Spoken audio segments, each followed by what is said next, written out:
GamerX. Now, I know I haven't put out too many videos in quite a while. I think the last one being my Joker Tribute, and I'm sorry for that. Now, I do work full-time, but now that I've reopened my GamerX studio, I will be putting out new videos for you guys to enjoy. I'll be making videos like I was before, meaning I'll be making some top 10 videos, discussions on various topics, my opinions. I'll be making tribute videos, as well as GamerX battles. I'll also be investing time to make my website more active. I think I have a few ideas and themes that you guys might enjoy. But for right now, I'll be focused on making the videos. If you have any opinions on videos that I should do, please let me know in the comments below. Now, today I'll be giving you my opinion of the top 10 games for Game Boy. These will also include games for Game Boy Color as well. Now, these are games that I have played and have felt they have made an impact on the gaming community since their launches respectfully. So, let's take a look.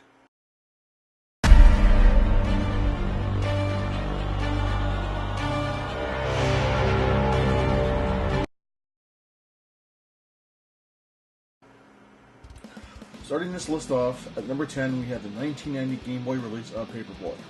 Developed by Atari, our player controls a paperboy on a bicycle delivering newspapers along a suburban street, which is kind of self-explanatory in a sense. The player attempts to deliver a week of daily newspapers to subscribing customers, while at the same time attempting to vandalize the homes of non-subscribers, which we all loved to do as a kid. I did myself. And obviously to avoid the hazards. Now, subscribers are lost by missing a delivery or damaging a subscriber's house. The game had 3 levels to choose from Easy Street to Middle Road and finally Hard Way. We got to love the street puns. Now, the Paperboy begins his route at the start of the street, obviously the bottom of the screen, and progresses towards the end. The player can control the Paperboy's speed, but the Paperboy is in consistent movement and cannot stop moving until the end of the day. Should he slow down or stop for more than a few seconds, bees will appear, which only happened in the arcade version. Now, Paperboy was one of the hit classics that people still not only fell in love with. Not only did it get a sequel, but it also had an N64 version as well.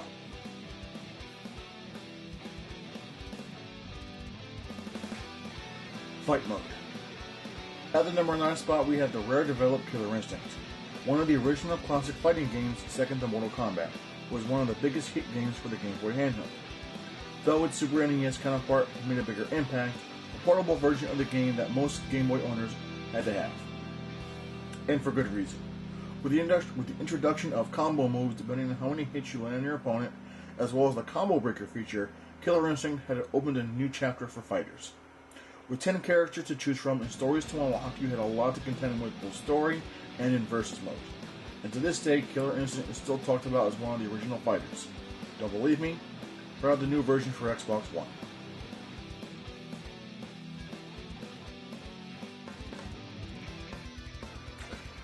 Number 8. Metroid 2. 1991 brought back the famous bounty hunter from Nintendo. Samus Aran's second adventure takes place on SR-388, which is the home planet of the Metroids.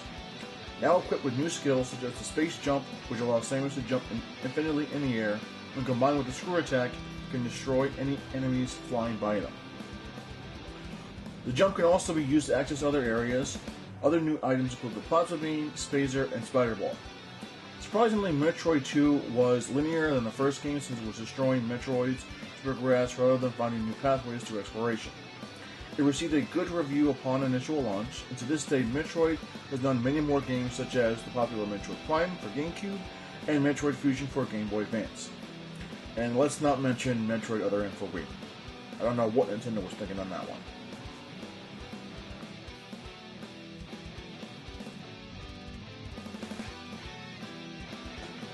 Number 7. Donkey Kong. Game Boy brought this alternate version of the classic arcade game into this adaptation of Donkey Kong. The game starts off similar to the original, then brings it to a whole new level with various platform stages ranging from underwater to forest levels and then even to the big city. All in the same effort to save the princess from the clutches of DK. The reason this hits the list at number 7 is because not only does it take us back to the original, but it then branches out to take on a whole new series, which I thought was a new twist and brought out originality.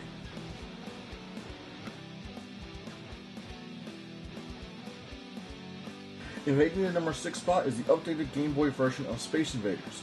This Game Boy version of the 1979 arcade game delivered all the gameplay and style of its predecessor.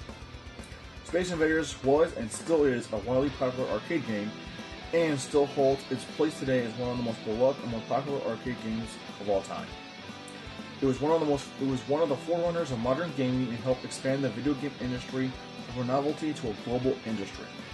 Being one of the earlier shooter games, the main goal was to destroy waves upon waves of alien UFOs with their laser cannon. Even though it was a very simple game, it provided a lot of fun and hours of competition just to beat your own high score. The enemies gradually come down until they reach the bottom, and the more you kill, the faster they move. Eventually, when there's only one left, it will move at high speed and increase speed, drops down, and reverses direction. As you play and more aliens are defeated, the aliens' movement and gains music both speed up. Defeating aliens brings another wave that is more difficult, and so on and so forth. Basically a loop that can continue without end and give even the most hardcore player a run for his money.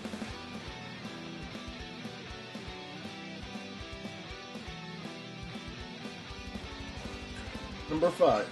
Legend of Zelda Oracle of Seasons. 2001 brought us to the game at the number 5 spot on this list. Legend of Zelda Oracle of Seasons was one of two games brought out side by side along Oracle of Ages. However, Seasons was, in my opinion, the better of the two games, and overall, my favorite Zelda game of the franchise. As the season begins, and the Triforce calls out to Link from within its temple. As Link approaches it and is transported to a dark forest, where he encounters a traveling group led by a dancer named Din. After Din welcomes Link to Haldrum, the sky begins covered in black clouds. A voice from the dark clouds calls Din the Oracle of Seasons and refers himself as Onus, General of Darkness. A final cloud drops from the sky, taking Din into his dark heights. As a tornado of dispels, the seasons of Haldrum fall into disarray and rapidly change. In the Oracle of Seasons, the environment changes within the season. From top left, going clockwise, spring, summer, winter, and autumn. When the gameplay is somewhat affected by the seasons, during the winter, for example, a path opens up that cannot be accessed during any other season. Or during the spring, the flower can be used to access unreachable ledges, which shows you the diversity that this game brought to its previous Zelda games.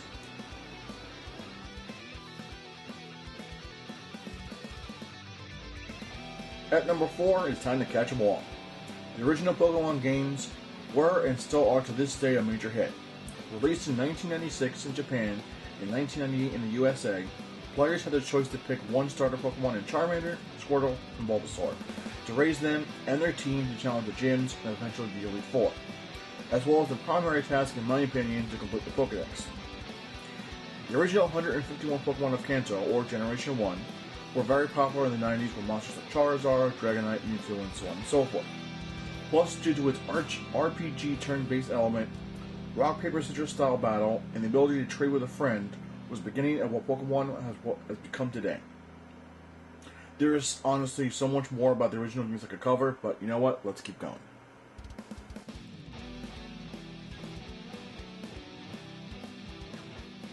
Surprised? Yes. Generation 2 of Pokemon in the Johto region is higher than Generation 1. Why? Well, for a lot of reasons. Generation 2 brought back what the original games did, but with all new features, and over 100 new Pokemon to collect.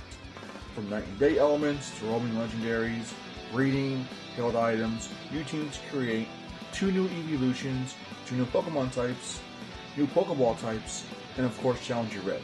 But above all else, it's still the only version of Pokemon where you can travel through 2 different regions in the same game. Not only that, you can collect all 16 badges as well. Now, for those reasons, I have to say that Generation 2 was better than Generation 1. There was more to do, and also reinvented the game to make it similar but yet different as well. Even with the fact that we've gone up to Generation 7 in the Alola region, Johto, in my opinion, is still the best.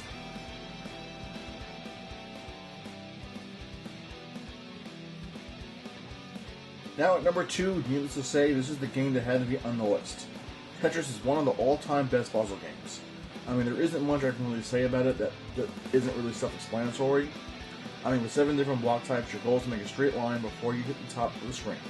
There have been so many alternate versions of Tetris over the years, that each one holds to what the original was.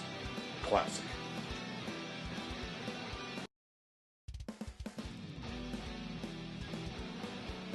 At the number 1 spot, we have Super Mario Land 2, 6 Golden Coins. Now this game marks the featured debut of Wario, a character that's basically a twisted version of Mario. Now as Wario, he has taken over Mario Land, brainwashing his residents into believing that Wario is the hero and Mario is not. Wario has taken over Mario's palace in order to have a palace of his own. So Mario must go around the various territories of Mario Land to find the 6 golden coins that will give him access to his own castle and defeat Wario. Now being identical to the games in Super Mario Bros., Mario must jump over platforms and various creatures in order to make it to the end level, on which he's looked, no shocker, to any traditional style of Mario game.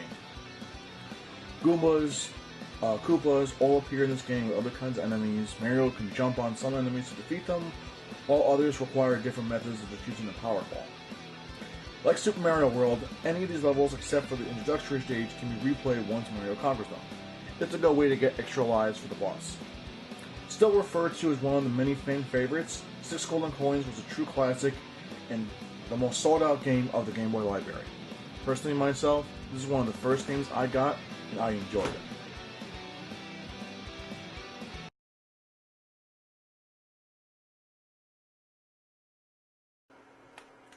And that's my list on the top 10 games for Game Boy and Game Boy Color. Now remember that this list is just my opinion of what I feel was the best that the Game Boy had to offer. Now if you agree or disagree with my list or felt that another game should be in place of another, please let me know in the comments. I welcome all opinions. If you could, hit the like button and subscribe to my YouTube channel for more videos, discussions, right here from GamerX, where X marks the spot.